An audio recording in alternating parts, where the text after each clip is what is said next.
સર્વેને જય શ્રી કૃષ્ણ. આજે આપણે જાણીશું મહામાસ મહાત્મ્ય.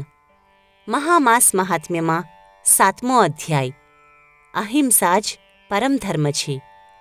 મહર્ષિ વસિષ્ઠે કહ્યું કે, હે રાજન, જે સમયે દેવદૂત વિકુંડલને આદર સહિત સ્વર્ગમાં લઈ જતા હતા, ત્યારે વિકુંડલે દેવદૂતને પ્રશ્ન કર્યો કે, હે દેવદૂત, તમે મારી શંકાનો સમાધાન કરો. દેવદૂતે અત્યંત આદરપૂર્વક કહ્યું કે, હે મહાનાત્મા, શું પ્રશ્ન છે? મને એ વાતની સમજણ નથી પડતી કે ચિત્રગુપ્તે મારા ભાઈને ઘોર નરકમાં મોકલ્યા છે તથા મને સ્વર્ગમાં મોકલે છે. આવું કેમ થઈ શકે? કારણ કે મેં તથા મારા ભાઈએ અમારા જીવનકાળ દરમિયાન ઘણા દુષ્કર્મ તથા ઘોર પાપ કર્યા છે. મેં પણ ઘણા પાપકર્મ કર્યા છે. માટે વાસ્તવમાં તો હું પણ મારા ભાઈના સમાન ઘોર નરકનો જ હકદાર છું. આ સાંભળીને દેવદૂતે આદરપૂર્વક કહ્યું કે, હે પુણ્યાત્મા, આ તથ્યમાં શંકા નથી કે તમે પણ તમારા ભાઈ સમાન ઘણા પાપકૃત્ય કર્યા છે, પરંતુ સાધારણ પુણ્યથી પણ મનુષ્યના મૃત્યુ પશ્ચાત તે કર્મફલ પરિવર્તન થઈ જાય છે. તમારી સાથે પણ આવું જ થયું છે.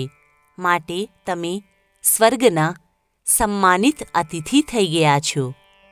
નિસ્સંદેહ તમે તમારા જીવનમાં અનેક પાપકર્મ તથા અત્યાચાર કર્યા છે, પરંતુ તમે તમારા જીવનના અંતિમ સમયમાં તમારા પિતાના મિત્ર હરિદાસના પુત્ર સુમિત્ર સાથે વિતાવ્યા હતા. સુમિત્રનું જીવન ઋષિતુલ્ય હતું. તે યમુના તટ પર એક આશ્રમમાં રહેતા હતા. એ સુમિત્ર જે વેદ પાઠ કરતા, તેની પવિત્ર ધ્વનિ તમારા કાનોમાં પડતી. અજાણતા જ તમે 2 વાર સુમિત્ર સાથે મહાસ્નાન કર્યું હતું, જેના ફલ સ્વરૂપે તમારા સમસ્ત પાપ નષ્ટ થઈ ગયા તથા તમે સ્વર્ગલોકના હકદાર બની ગયા.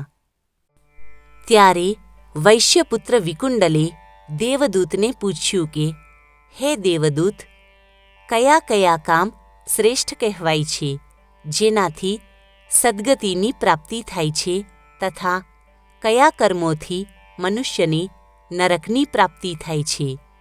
દેવદૂતે કહ્યું કે, હે વૈશ્યપુત્ર, અહિંસા જ સમસ્ત ધર્મોનું મૂળ છે. માંસાહારી મનુષ્ય વિવિધ પ્રકારના પશુયોનિઓનું સેવન કરે છે, માટે તે મનુષ્યને નરકની પ્રાપ્તિ થાય છે. હિંસા કરનાર વ્યક્તિના વેદપાઠ, દાન, તપ, યક્ષ આદિ વ્યર્થ થાય છે. આવા મનુષ્યોને સદ્ગતિની પ્રાપ્તિ નથી થતી. માટે મનુષ્યોએ જીવો પર દયા કરવી જોઈએ.